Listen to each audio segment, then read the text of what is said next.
Welcome back to my channel. ഇന്ന് വന്നിട്ടുള്ളത് ഒരു കടലമുട്ടായി ആയിട്ടാണ്. നല്ല രുചിയാണ്. അപ്പോൾ അതിനായിട്ടൊരു ചട്ടി വെച്ചിട്ട് അതിലേക്ക് ഉപ്പിട്ട് കൊടുത്തിട്ടുണ്ട്. ഉപ്പ് നന്നായി ചൂടായ ശേഷം കടല അതിലേക്ക് ഇട്ട് കൊടുത്തൊന്ന് വറുത്തെടുക്കാം. മണലുണ്ടെങ്കിൽ അത് ഇട്ട് വറുത്തെടുത്താലും മതി. അതിന് ശേഷം ഒന്ന് കോരിയെടുത്തൊരു പാത്രത്തിലേക്ക് മാറ്റി കൊടുക്കുന്നുണ്ട്. എല്ലാതും പാത്രത്തിലേക്ക് ഇട്ട് കൊടുത്ത ശേഷം 2-3 അച്ച് ശർക്കര ഒന്ന് ഉരുക്കി എടുക്കുന്നുണ്ട്, കുറച്ച് വെള്ളം ഒഴിച്ചിട്ട്. എന്നിട്ട് ഇതുപോലെ ആക്കി എടുത്തിട്ടുണ്ട്. അതിന് ശേഷം കടലൊന്ന് നന്നായി ഇതുപോലെ തൊലി കളഞ്ഞിട്ട് ആക്കി വെച്ചിട്ടുണ്ട്. ശർക്കര ഉരുക്കിയത് വേറൊരു പാത്രത്തിലേക്ക് ഒഴിച്ച് അരിപ്പ വെച്ചിട്ടൊന്ന് അരിച്ചെടുക്കുന്നുണ്ട്.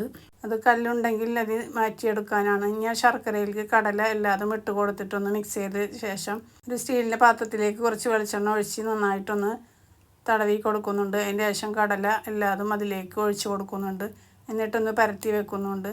എണ്ണത്തിൽ കുറച്ച് പൊടി ഇട്ട് കൊടുത്താലും മതി, അടി പിടിക്കണേനാണ്. എന്നിട്ട് കഷ്ണങ്ങളാക്കി എടുത്തൊരു പാത്രത്തിലേക്ക് മാറ്റി കൊടുക്കുന്നുണ്ട്. നല്ല രുചിയാണ്.